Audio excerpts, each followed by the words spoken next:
Palabra y vida. Con el padre Manuel Horta, desde Sevilla.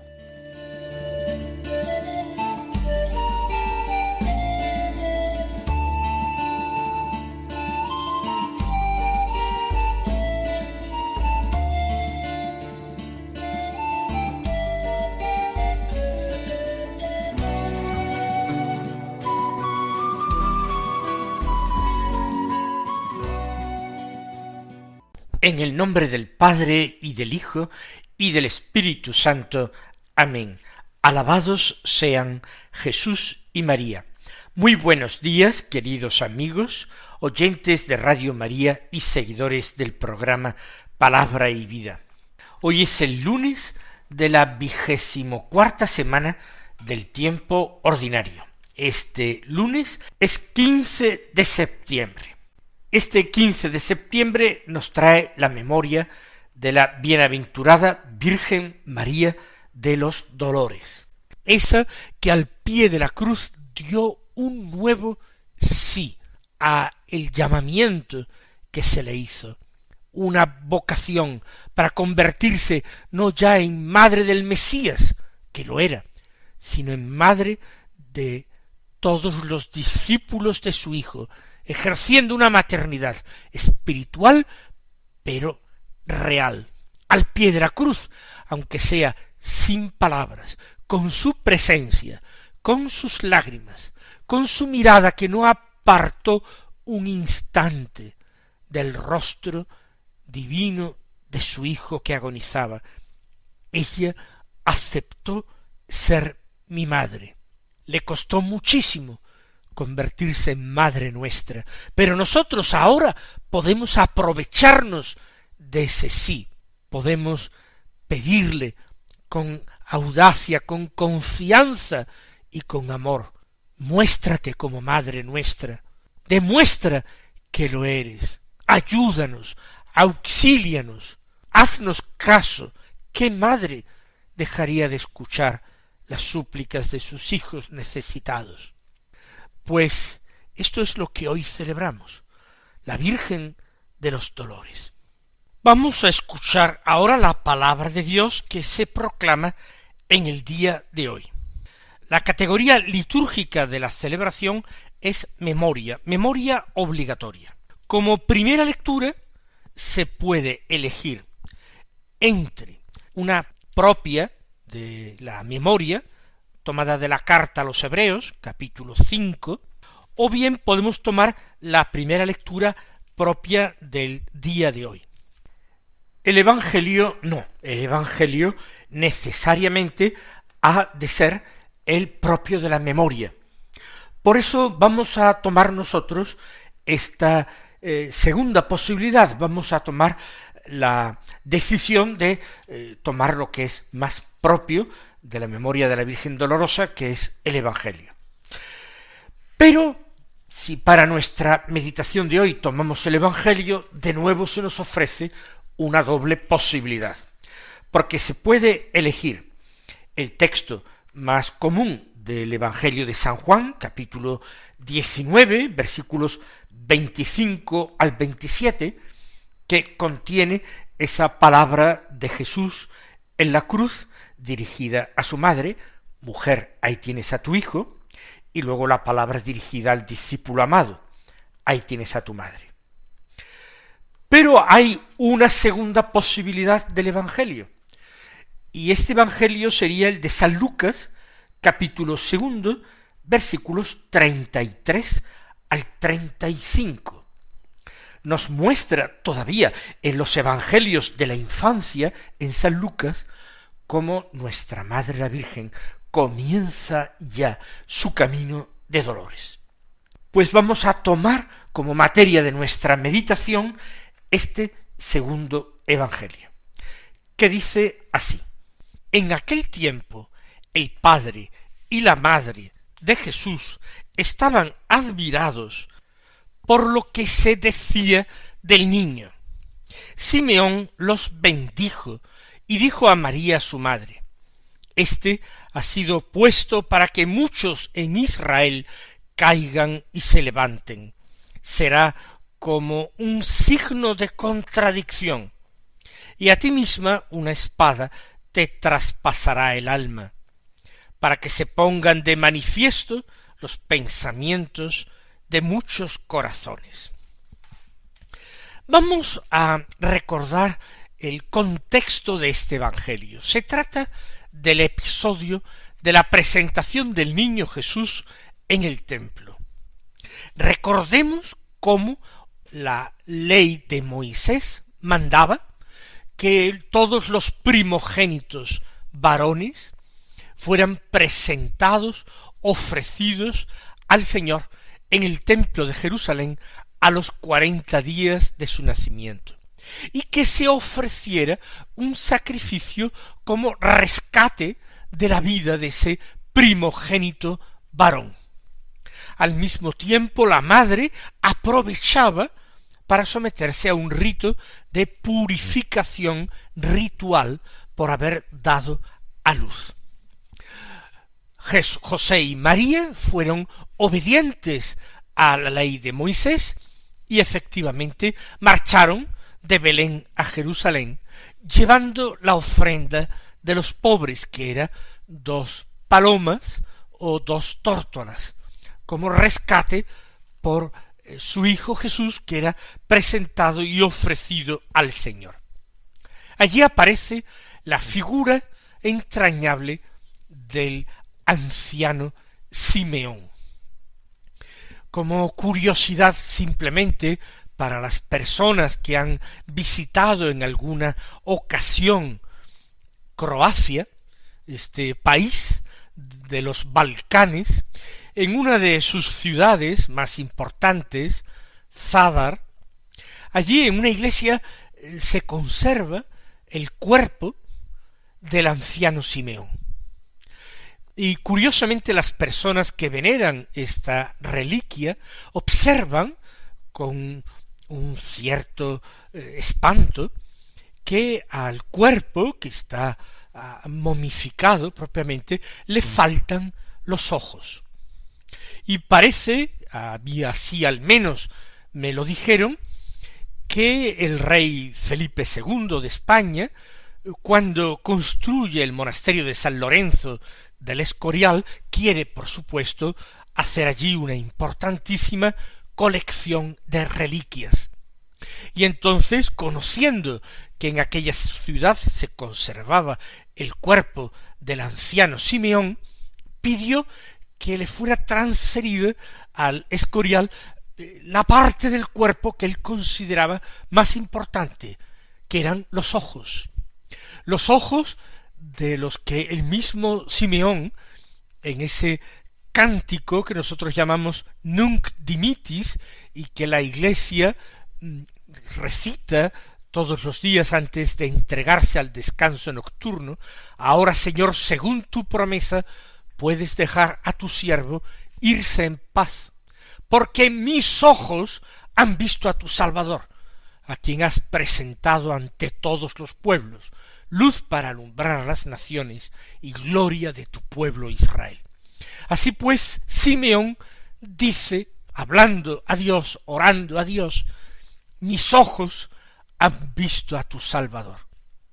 Los ojos que vieron al Salvador del mundo, niño en brazos de su madre, la Virgen María, eran la parte del cuerpo que al rey de España le pareció una reliquia más preciosa.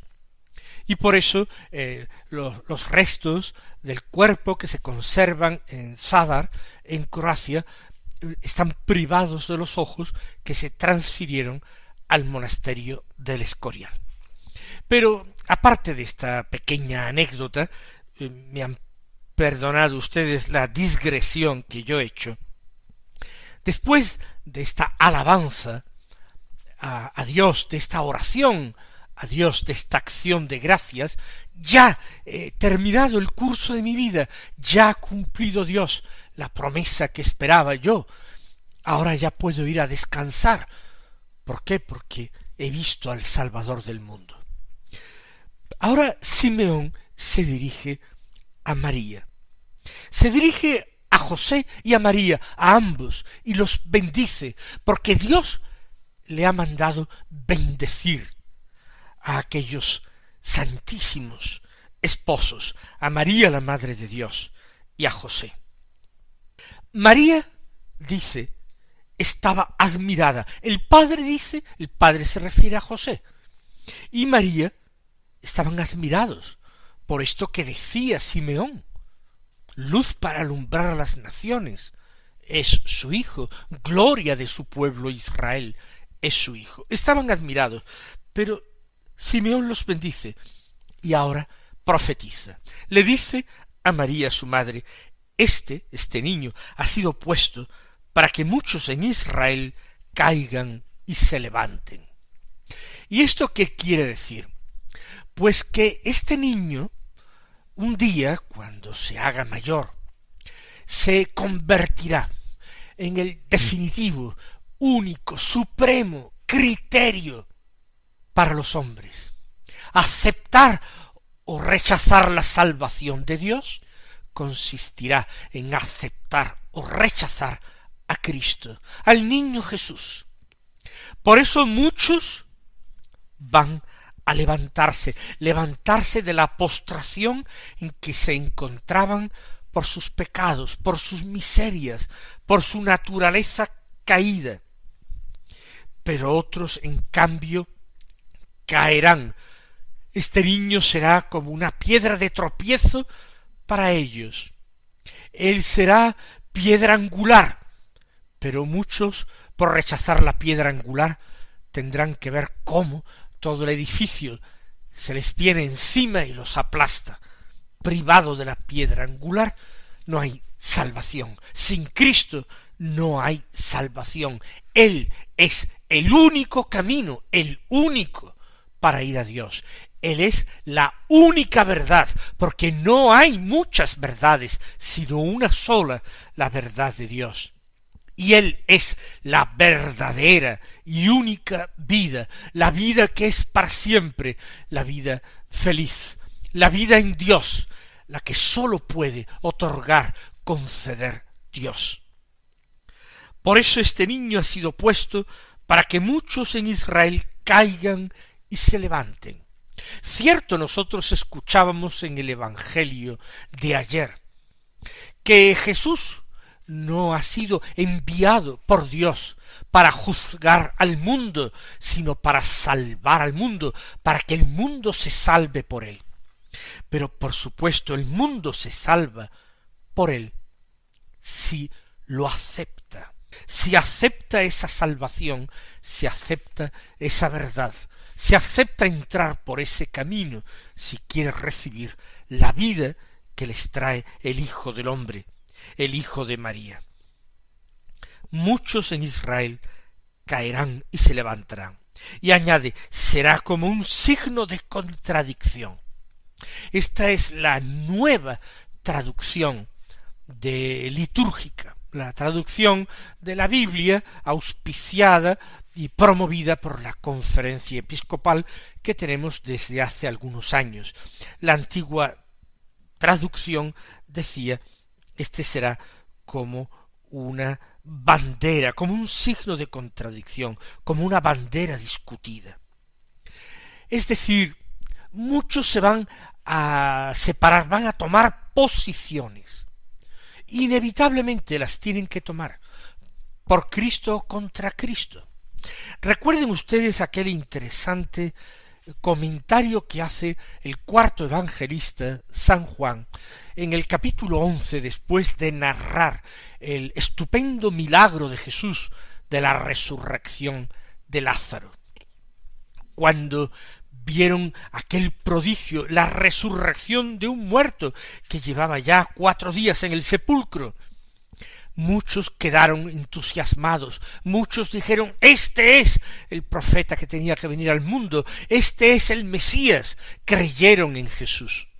Sin embargo, otros que estaban allí, que fueron testigos del mismo y espectacular milagro de la resurrección de un muerto, esos mismos se fueron corriendo donde los doctores de la ley, donde los sacerdotes de Jerusalén, Betania estaba muy cerca de Jerusalén, fueron corriendo para contar lo que había pasado, para denunciar a Jesús, para que tomaran medidas inmediatas y urgentes contra él, porque cada vez había más personas del pueblo que lo aceptaban como Mesías, que creían en él, que se convertían en sus discípulos. Así pues, ante el mismo hecho, un signo de salvación, como es la resurrección de un muerto, la devolución de una vida a alguien que ya la había perdido y no tenía derecho a ella, frente a eso, unos lo aceptan gozosos y creen, y otros se encierran cada vez más en sí mismos y lo único que hacen es planear la ruina de Jesús. Por eso dijo Simeón a los 40 días de haber nacido aquel niño, el niño Dios, será como un signo de contradicción.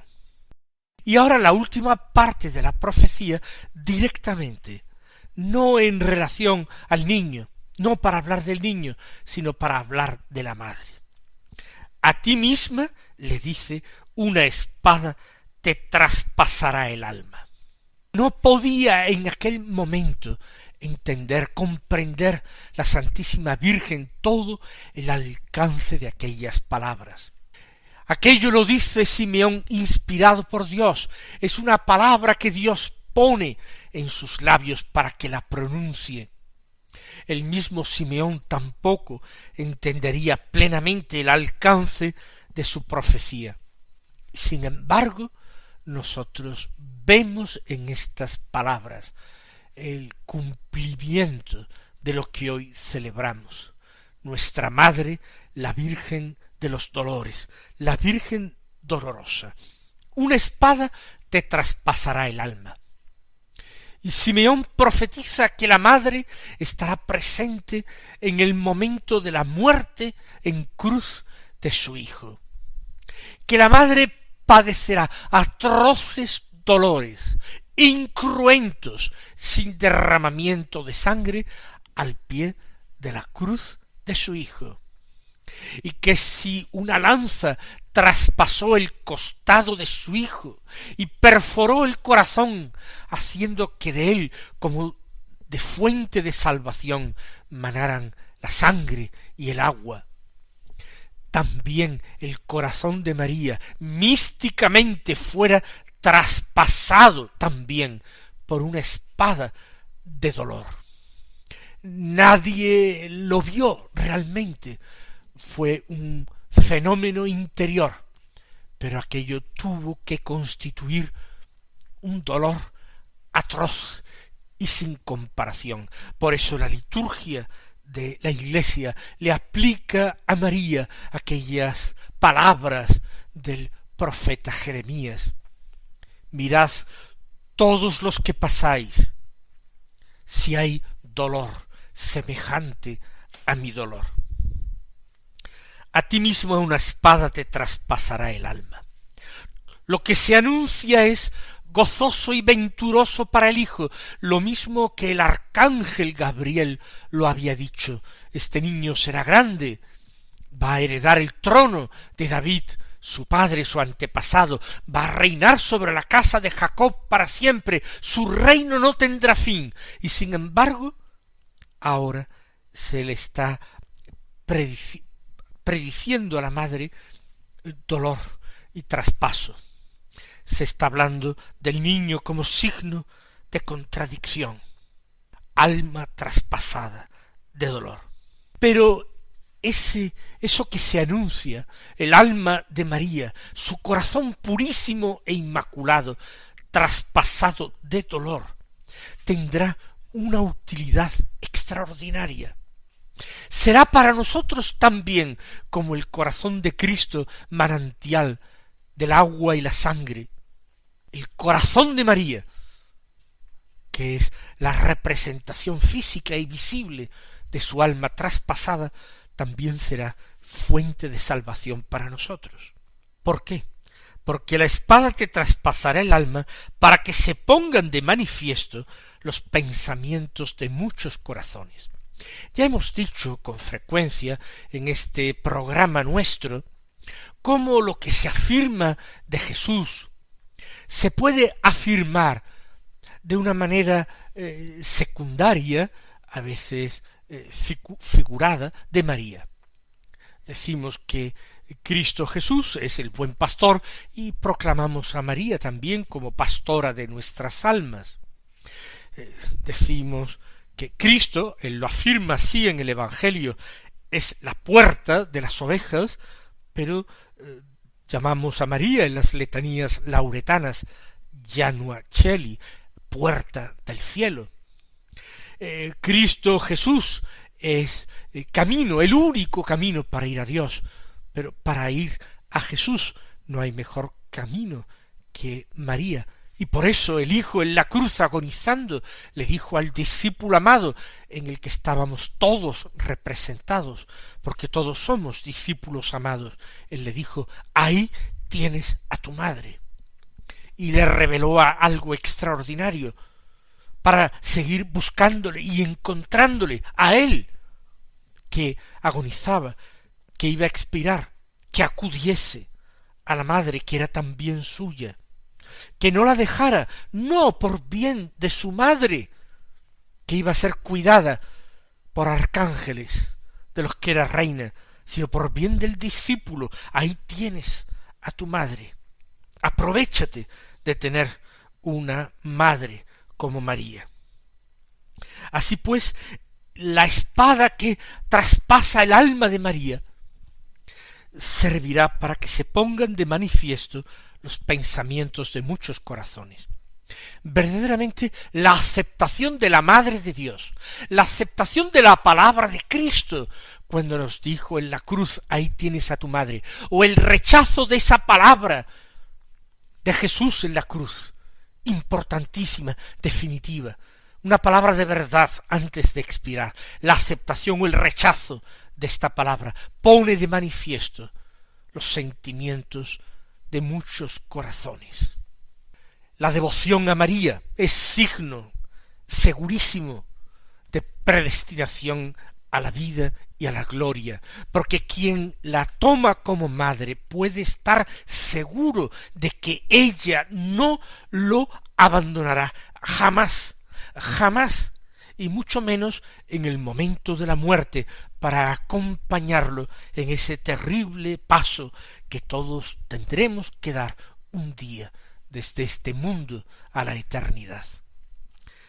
Mis queridos hermanos, gocémonos, alegrémonos en esta fiesta de María, en esta memoria, aunque parezca paradójico alegrarse en los dolores de la Virgen. Pero son dolores gloriosos, porque ella los ha sufrido con una plena aceptación de la voluntad de Dios, en fe perfecta a la palabra de su Hijo, y con un amor ardiente a todos los discípulos de su Hijo, que se convertían automáticamente en sus hijos, para poder así llevarlos a Dios. Que el Señor os colme de bendiciones, y hasta mañana si Dios quiere.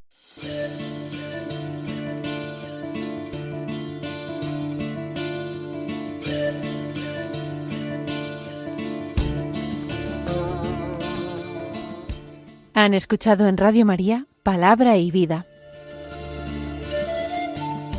un programa que dirige el Padre Manuel Horta.